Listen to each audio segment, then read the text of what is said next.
Daremos início ao painel Cases Globais de Inovação Corporativa.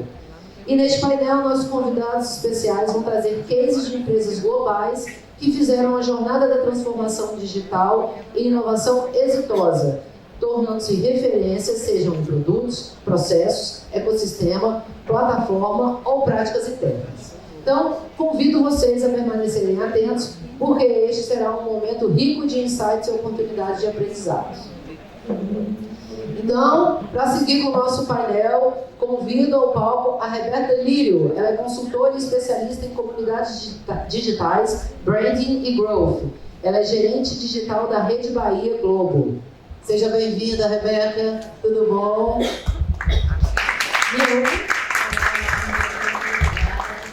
Obrigada, Rebeca. Bom, Rebeca será acompanhando os nossos especialistas convidados. O Richard Hager, ele é mais conhecido como Super Rick. Ele é da AWS Startup Hero. Chega mais, Rick. O Super Rick... Seja bem-vindo. O Super Rick, ele atua há mais de 20 anos na indústria da inovação digital. Também começou cedo, hein? Também é jovem, né? De inovação digital como fundador, investidor e colaborador. Bem-vindo, Rick.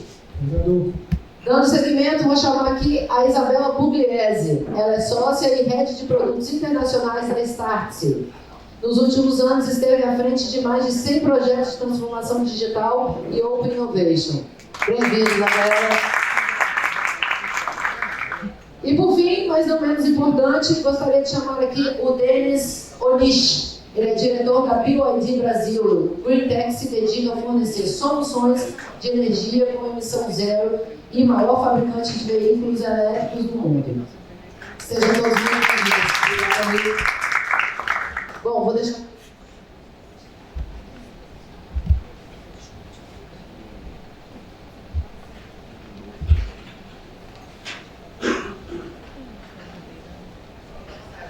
Comanda meu agora? Vamos esquecer? Obrigada. Bom dia a todos e todas. Acho que não dá para começar esse painel sem agradecer a presença de todos vocês. Então, obrigada por terem disponibilizado o tempo de estar aqui conosco. Agradecer também ao Grupo Demais pelo convite, né, de estar aqui hoje com vocês falando, é uma alegria.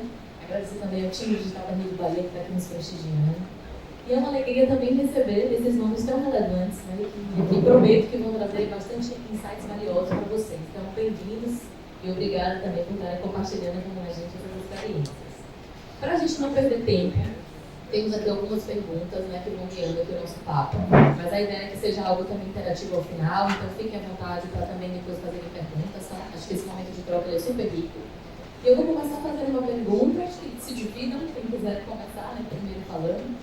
Mas vocês estão à frente de iniciativas globais que impactam a vida de todos nós, né? Então, é uma grande responsabilidade, a gente sabe disso. E dentre tantos cases de carreira que vocês possuem, eu queria ouvir um pouquinho, e acho que todo mundo aqui também gostaria de saber, o que vocês gostariam de destacar e que trouxesse um pouquinho essa inspiração para esses empreendedores, para essas empresas que estão aqui. Sei que é difícil pensar diante de uma trajetória, vocês começaram cedo, como bem recentes, mas o que vocês destacariam? Sempre sobra para a mulher como primeiro, né? Eu já sabia. Vamos lá. Tem vários cases muito legais, mas toda vez que a gente cita case, eu tenho receio de não ser tangível se for de setores diferentes. Então, como a gente é educação, e a gente pode citar vários outros cases globais, eu fico com esse receio. Eu acho que a grande lição por trás de qualquer case nosso ou de grandes empresas como a Amazon, Google, Tesla, enfim, é você ter visão ousada e um trabalho muito meticuloso na entrega. Então, eu não acredito que você consiga fazer inovação se você não tiver visão ousada e muita organização e disciplina na entrega. Todos os cases que eu vi de revolução, para mim o case da Tesla, por exemplo, é um case que impactou globalmente nos últimos anos e abriu muito mercado. São compostos de ousadia e de muita disciplina para fazer essa entrega. No meu ponto de vista, está super alinhado e toda inovação ela tem que estar apontada para resolver um problema. Então, quando você identifica e conhece bem o problema e o dono desse problema, você tem uma oportunidade de inovação. E quanto maior o problema, maior vai ser o impacto se a solução conseguir resolver aquele problema. Então, para construir inovação, tem que ser, não ser apaixonado pelo produto, e sim pelo seu cliente, pelo seu consumidor, e o que você está resolvendo para ele, com o ponto de vista de que ele vê valor naquilo que você está ajudando ele a resolver. Então, acho que esse é um driver muito importante, que é fácil de ser desviado quando a gente se apaixona pela solução, ou quando a gente foca numa coisa que não tem relevância. Mas se a gente mantém essa trilha, acho que é a receita de conseguir estar realmente entregando impacto. Hoje, talvez só para complementar, né, e trazer talvez para algo um pouco mais tangível, a BNB, quando chegou no Brasil, na parte de autos, faz um pouco mais de 2 anos, a gente se deu de frente, né, ainda existe esse problema, mas que é a parte de carregamento, quando a gente fala de carro elétrico. Né? Então, a parte de eletropostos, né, diferente de outros países, nos Estados Unidos, Europa, que tem uma infraestrutura mais avançada nesse sentido, a gente obviamente se deparou com essa dificuldade. Então as pessoas gostam do carro elétrico, acham muito legal, mas tem receio em relação a onde é que eu carrego, como eu carrego, e se acabar minha bateria, né? Então esse é um trabalho que a gente vem fazendo, mas uma coisa importante, e aí até eu acho que quando a gente fala de inovação, talvez a gente tenha que sair do nosso core business, né? Porque e aí a gente fez uma parceria, por exemplo, com a Tupinambá, onde a gente criou um aplicativo chamado BYD Recharge.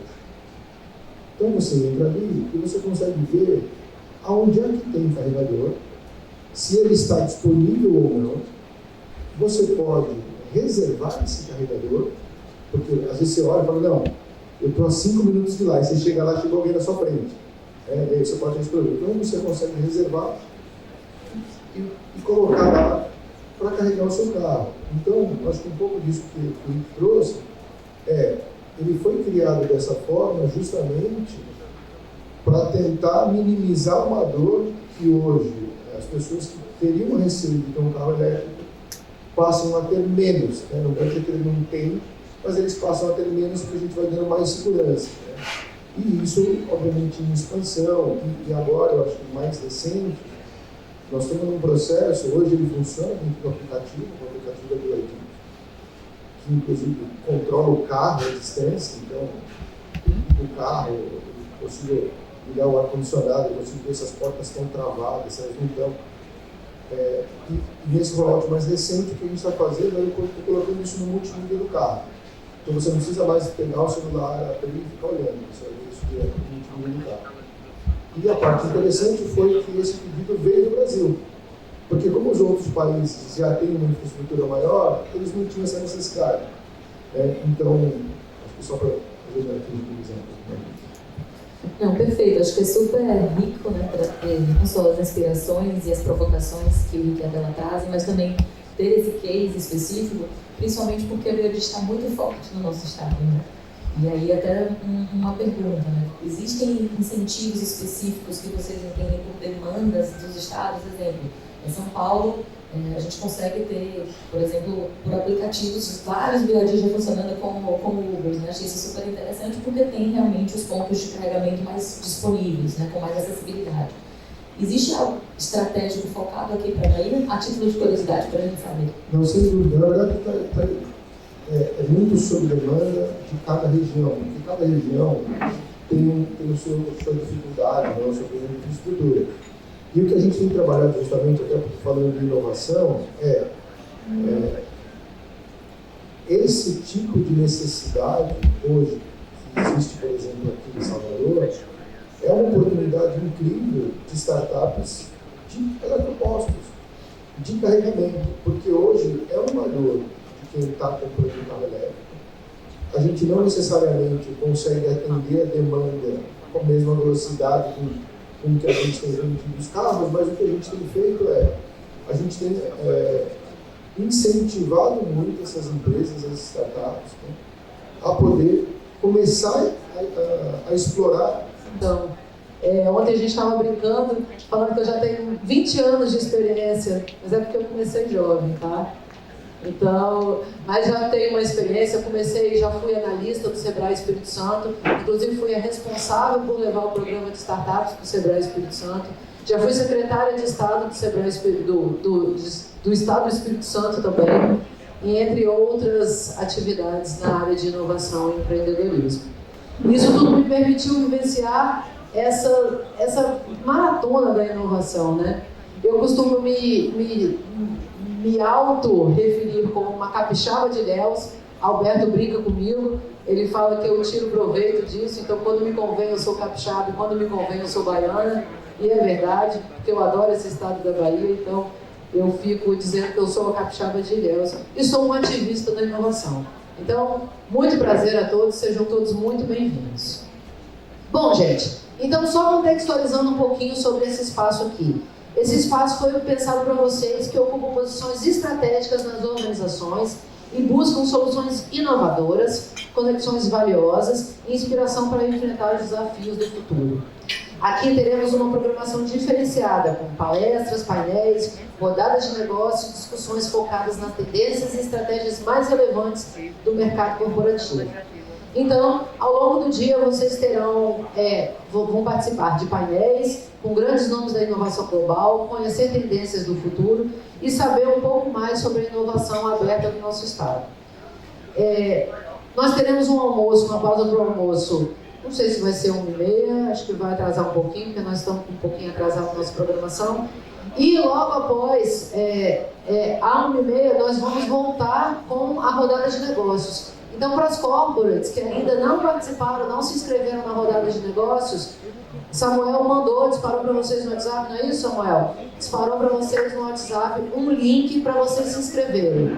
Então, Samuel, Alberto e Luca vão passar nas mesas de vocês para saber se vocês têm alguma dúvida para fazer a inscrição para vocês participarem da rodada de negócios. E só lembrando que isso não garante a participação de vocês. Essa é uma inscrição que nós vamos fazer um direcionamento para entender como é que isso vai funcionar melhor e localizar vocês bem certinho dentro das mesas. Beleza? Então, antes de seguirmos com a nossa programação, eu gostaria de dar uma informação importante.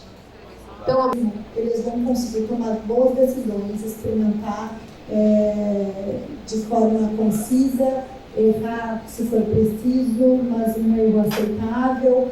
Então, o que a gente faz é muito isso, assim, criar um ambiente de colaboração, de experimentação e provocar essa educação contínua para que eles tenham repertório suficiente na tomada de decisão.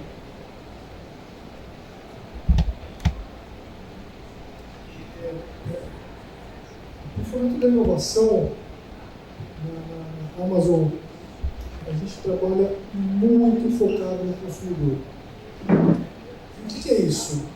Realmente estar próximo do consumidor, entender a necessidade do negócio dele, entender quais são os desafios que ele está enfrentando. E aí a gente trabalha com a metodologia de olhar para frente e construir de trás para frente soluções para ajudar ele no dia a dia.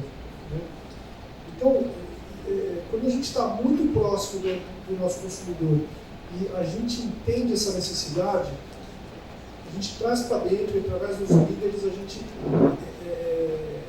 consolida essas informações para realmente entender aquilo que tem a possibilidade de ser criado e realmente criar impacto para o cliente. Né? Dentro da Amazon, 90% das nossas inovações são feitas a partir de bases de números, de dados coletados diretamente com os nossos clientes. E somente 10% das inovações são feitas de inovações que a gente entende que o mercado ainda não está preparado ou não está consciente do que ele realmente precisa, e aí a gente cria produtos disruptivos. Né? Então, essa cultura de estar muito próximo do cliente e realmente entender o que ele precisa é o que move a nossa empresa para frente e é o que a gente traz para dentro para fomentar todo o ecossistema, né? Então, é um pouco essa cultura que a gente tem dentro da Bolsa, da Amazon em geral. Falando um pouco da Biologia, a gente tem na China hoje 102 mil engenheiros PhD trabalhando em pesquisa e desenvolvimento. Então, assim, é muita gente. São 32 pedidos de patente por dia que acontecem na China. Então, assim, aí é uma empresa que da sua matriz, né, você está falando, polo tecnológico, né, a China ela virou uma referência, né? Eu costumo dizer que a China já dominou o mundo, né? Só os Estados Unidos que não admitiam ainda. Mas o nível de inspiração e tecnologia ela está inerente à cultura.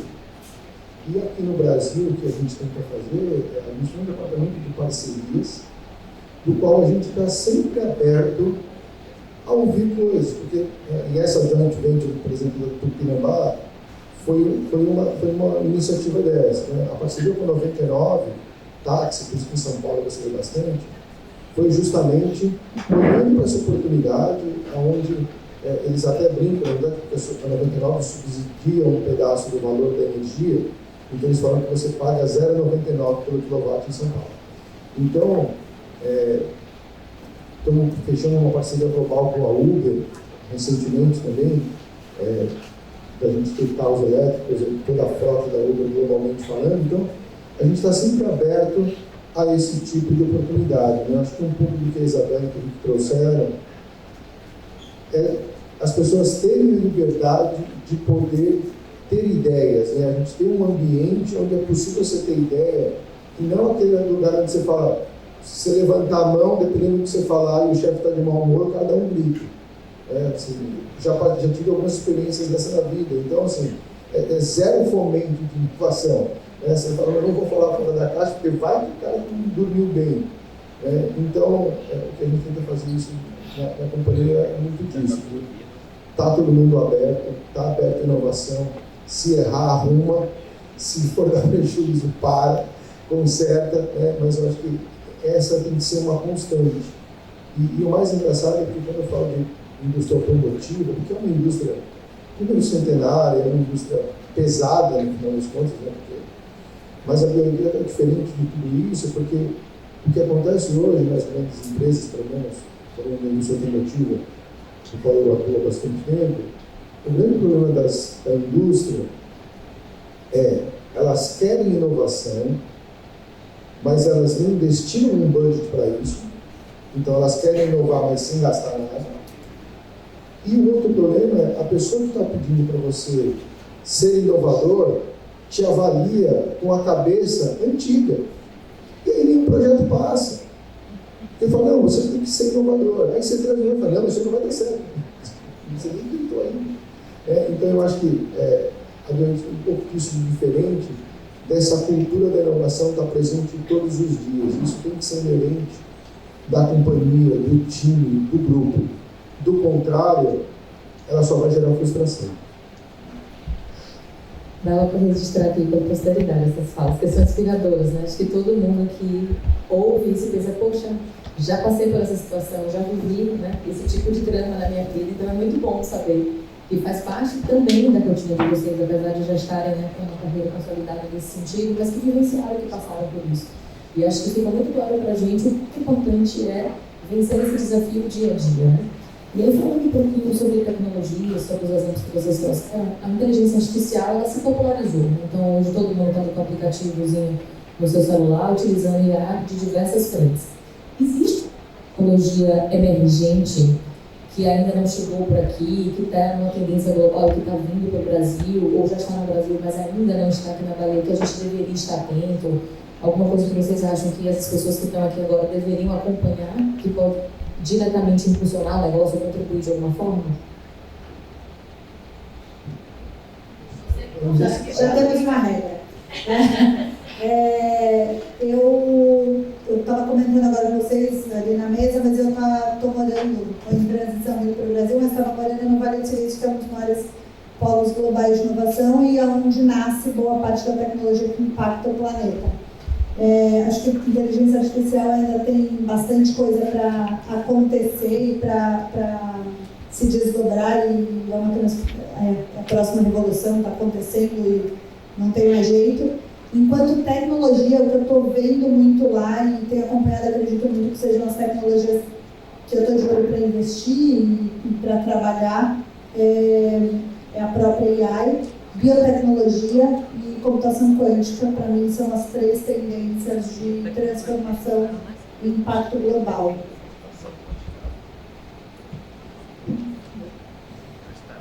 A parte de inovação, do ponto, o Edge Innovation, ele sempre vai acontecer, ele sempre vai estar um pouco mais distante, né? Mas quando a gente está um pouco mais na periferia da inovação, que é o caso do Brasil como um todo, eu acho muito interessante a gente olhar inovações que já estejam um pouco mais consolidadas e trazer como que realmente a gente aplica no dia a dia das pessoas aqui para melhorar a vida de cada um, da população de forma geral, né? Então, a questão da inteligência artificial ainda tem muita coisa para evoluir, mas já tem uma boa parte já podendo ser implementada, e a questão talvez não é ficar de olho tanto realmente na super inovação, mas o que a gente pode trazer para o dia a dia e está colocando isso para funcionar, para impactar as milhões de pessoas, né? A Amazon ela tem esse papel de buscar viabilizar essa tecnologia. Então, a gente busca criar os nossos produtos digitais para poder habilitar com que as empresas possam construir os seus produtos digitais de forma muito mais fácil e muito mais rápido e muito mais barato. Então, tem esses dois viés de olhar, né? O que está sendo o edge ali da ponta da inovação, mas o que está mais perto da minha realidade, o que eu posso fazer, o que eu posso criar no meu dia a dia para impactar o meu público-alvo. Então, tem que ficar ligado no que está na frente, mas tem que entender o que eu posso fazer hoje, né? Complementando o que os dois trouxeram, o que a Isadora trouxe é muito interessante mesmo, essa biotecnologia, a computação quântica, a computação quântica já faz uns 2 anos, mas tem um pouco do que o Rick trouxe também, e eu costumo brincar o seguinte, né? As pessoas têm essa coisa da tecnologia, né? Aquela coisa do FOMO, né? Desse feeling inicial que está perdendo alguma coisa. Cara, mas as empresas hoje não mandam nem e-mail de aniversário. Assim, vamos olhar para o CRM das outras empresas. Ninguém está nem tratando o cliente direito. Assim, você não sabe quando o cara está comprando. Eu cansei de fazer uma compra, eu acabei de comprar um produto, está chegando publicidade para mim. Eu já comprei produto, vocês estão gastando dinheiro. Então, assim, eu acho que antes a gente, obviamente, olhar lá para frente, né, cara, vamos lá, o que eu posso melhorar agora dentro da minha realidade? Porque tem tanta ferramenta, e aí às vezes nós estamos pensando lá daqui 2, 3 anos, né, de estar nesse hype, de olhar lá para frente, o que é tendência? Mas eu não recebi nem mensagem. Então, assim, isso é muito louco. Quantas de vocês fazem compras, entram em lojas, são recorrentes, né, são clientes de várias empresas? Então, precisa olhar para o que a gente tem na mão agora e fazer bem, né, antes até de se preocupar com o que nós estamos vendo de tendência lá para frente. Perfeito, acho que é muito inspirador também a gente ouvir isso, porque às vezes fica muito distante, né, da nossa realidade. E aqui quando a gente fala, né, com o Rick, que o Brasil está nesse ponto periférico, apesar de já termos avançado tanto, né, quando a gente olha para o nosso cenário, estamos aqui, né, obviamente alocados, também tem esses desafios. Então acho que é um convite para todos que estão aqui presentes, olhando para a realidade de vocês, como melhorar esses fluxos, processos, que eu acho que às vezes começa daí, né? Ouvir também os demais, eu acho que aqui fica muito clara essa importância. E vocês falaram uma coisa que chamou muito a minha atenção, e que acho que é um desafio para nós que lideramos, para vocês que estão à frente de grandes operações, mas que já tem esse mindset focado no erro. E aí ela traz um erro que seja compreensível, que seja acertado, que esteja quase que um erro calculado, né? Não é algo que seja displicência. E vocês têm alguma experiência que vocês gostariam de trazer de algo que vocês fizeram nessa estratégia, né, do erro e do acerto, e que tenha inspirado para que depois tivesse dado muito certo, né? Então, assim, o Rick tem muito isso, né? Eu fazendo ali meu dever de casa, olhando um pouco da história dele, ele traz muito isso na fala, né? De que, olha, eu errei muito, eu também acertei um monte. E eu só consegui acertar porque teve esse erro. Então, vocês têm algo que vocês gostariam de compartilhar nesse sentido? Posso pensar? Quebrou a regra. Muito bem. É isso aí. Eu acho que a história aí, acho que todo mundo já sabe um pouco, né? Mas é buscar errar pequeno e errar rápido. Então, pequenos testes com muito aprendizado vão habilitar vocês a entender se o caminho está certo ou não. E isso, eu mesmo, depois de alguns anos já no mercado, às vezes eu tento a criar uma hipótese já definida na minha cabeça, no meu mindset de criação, quando eu estou rolando alguma coisa, e é um erro básico. Né? Então, a gente, às vezes, criar um form de questionário e mandar para 10 clientes com algumas perguntas básicas, já dá um insight muito grande para você. Né? Então, tirar algumas métricas, tirar alguns dados, tirar alguns insights para você refinar a sua hipótese e aí começar a trabalhar de uma forma mais ágil, barata e rápida. E você poder realmente trazer informação em volta e ter uma empatia de isso está certo, isso não está errado, ou seja, não está comprometido exatamente com aquela crença inicial. Tá? Se permitir a errar e se permitir a remodelar o seu mindset e a atividade que você tinha. Então, acho que isso cria te habilita a você andar para frente de forma mais tranquila. Querem complementar, trazer algum outro ponto? A gente tem empresas diferentes aqui, tem 200 pessoas na empresa, então 200 pessoas é um time, talvez, de vocês, ou menor. Então, acho que os erros e acertos vão ser muito diferentes. Nos últimos 10 anos, desde a nossa fundação, a gente errou um monte e continua errando um monte. O que a gente tenta manter todos os dias é muito a ideia de ter uma visão teimosa, mas ser muito flexível nos detalhes. Então, saber o que você quer, beleza, tá claro, mas seja flexível nos detalhes para chegar lá. Acho que essa foi a lição dos erros e acertos que a gente teve nos últimos 10 anos. Eu acho que não tem um fato isolado assim, que chama muita atenção nesse sentido, porque os erros são muito calculados, né? Então, só um pouquinho já basta. Mas eu acho que o grande aprendizado, por exemplo, eu trabalhei numa empresa onde a gente montou uma sala de performance para a compra de mídia digital. E foi um negócio interessante, porque era um momento muito inovador, e quase nenhum cliente tinha uma estrutura dessa para compra de mídia, internalizar tudo isso. Mas eu acho que uma das coisas que a gente fez errado na época foi querer começar com o que há de melhor. E não era esse o caminho, e a gente viu que a gente podia ter começado muito menor, e arrumando e ajustando organicamente até chegar onde a gente queria. Então, o que isso me fez aprender um pouco foi, não espera ter a condição ideal para fazer, porque muitas vezes a gente fica naquela coisa, não, se não tiver no estado da arte, não vai sair. Vai. Mas o importante é você mapeando o processo, entendendo cada parte desses detalhes, como a Isabela trouxe, para você saber onde arrumar. E eu vou dar um exemplo, por exemplo, a gente fazia a campanha de mídia digital. Tinha uns 650 linhas de peças, de formatos, não sei o que lá. Aí a gente olhava a performance da campanha, e aí tomava 3, 4, 5, não, muda isso, muda aquilo, e o resultado melhorava. Aí você fala, pô, legal, mas onde é que estava o erro? Não sei, eu mexi em tanta coisa que agora não sei como que funcionou no final das contas. Né? Então, a gente ir ajustando por etapas é muito importante, né? Faz um ajuste e vê se melhora. Ah, melhorou? Beleza, faz outro ajuste e vê se melhora. Porque muitas vezes a gente quer arrumar de novo tudo de uma vez e aí você não sabe de fato qual foi o melhor remédio para aquele problema que você tinha. Acho que são pontos muito valiosos, né? E fazem a gente lembrar que temos muitas tecnologias à nossa disposição, muitos recursos, mas somos pessoas, né? Então, como conduzir essas pessoas, como construir esses fluxos e processos, estar alinhado para poder entender o que é que eu testei, o que é que eu errei, como foi esse fluxo, para depois, inclusive, eu conseguir repetir o que deu certo e não repetir, né, o que deu errado.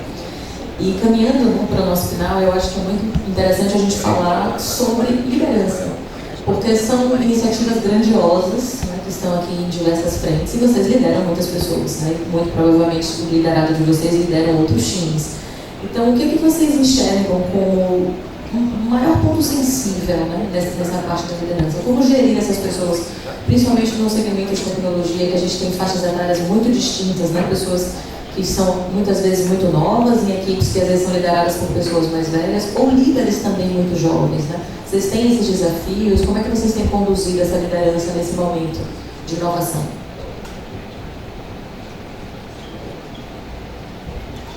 Bom, eu acho que o desafio é extremamente grande porque tem toda a questão etária e tem toda a questão também de mídias de comunicação, né? Então, os times hoje se comunicam por diversas mídias simultaneamente. Então, Slack, WhatsApp, e-mail, telefone, por áudio, por voz, por texto. Então, isso cria um ambiente muito complexo de como que a informação é transmitida. Então, por parte dos líderes, eu acho que é preciso ter muito claro as diretivas e as direções de que a empresa está tomando. É muito importante também ter muito claro o que cada time faz e como cada time é avaliado. E também outro ponto muito claro é como você ensina, ou como você trata para que toda a informação, não importa o meio que ela seja criada e transmitida de forma muito clara para que não tenha margem de erro na interpretação dessa mensagem. Então, são diversos fatores que a liderança precisa tratar para que a informação possa circular de forma clara. Você por último dessa vez, né? Só para a gente mudar um pouco a ordem, sempre tem um padrão. Só para complementar um pouco o que o Rick trouxe, acho que o grande desafio é a gente manter um ambiente colaborativo. Né? Tirando o que a gente trouxe, esse ambiente colaborativo significa não só estar disposto a ajudar o outro, mas a incentivar o erro. Porque, por exemplo, a minha geração, que é muito próxima de vocês, a gente não aprendeu a errar. Nunca foi bom se errar. O erro ele era punitivo. Então, como é que você quer fazer com que a pessoa não erre se ela foi punida a vida inteira por errar? Né? Tem um pedaço aí, uma camada mais profunda, talvez, no comportamento, que só esse tipo de ambiente, onde você disser para a pessoa, tá, pode errar, porque nós vamos errar e vamos errar todo mundo junto, eu acho que é parte desse segredo, desse ambiente. Porque o erro, quando alguém erra, não é um erro pessoal, é um erro do grupo. Né? O grupo tomou uma decisão, o grupo ouviu uma ideia, ou o grupo decidiu ir por um caminho ou pelo outro. E eu acho que ter um ambiente onde as pessoas se sintam confortáveis em errar, em dar opinião, eu acho que já faz uma grande diferença. Eu acredito muito que em ambientes de extrema transformação como que a gente vive hoje, toda a diversidade é gigante, mas é um baú de oportunidades. E como líder, o que eu tento fazer e inspirar dos outros líderes também da Startse, a gente tenta muito trazer visão clara e energizar o time para que eles sigam buscando soluções diversas e se mantenham sempre ambidestros. Então, a gente trabalha com a AI Pro agora, fazendo times multidisciplinares, e a gente trabalha muito com multiagentes em AI dentro da Startse, então é impossível para a gente contratar a quantidade de pessoas que a gente precisaria para fazer tudo que a gente quer, então a gente começou a aplicar muito AI e multiagentes nisso, e quem não estiver fazendo, procura, porque é uma grandíssima solução e acessível para todo mundo. Mas a gente tem a ambidestria de olhar qual é o próximo passo o tempo inteiro. Assim. Então, o fazer o agora e olhar para o amanhã é essencial, e ter clareza, direcionamento, um time multidisciplinar para conseguir seguir. Chegamos ao final. Essa hora vocês fazem Eu queria agradecer imensamente por tudo que vocês trouxeram aqui. Teriam várias outras coisas para conversar, então me aguentem também depois da palestra. Então, muito obrigada por disponibilizarem o tempo de vocês. Acho que saímos daqui inspiradíssimos, né, com tudo que nós ouvimos. E estamos à disposição aqui na lateral, caso queiram conversar, né, algum outro papo. Muito obrigada pela presença de vocês e vamos para o próximo painel.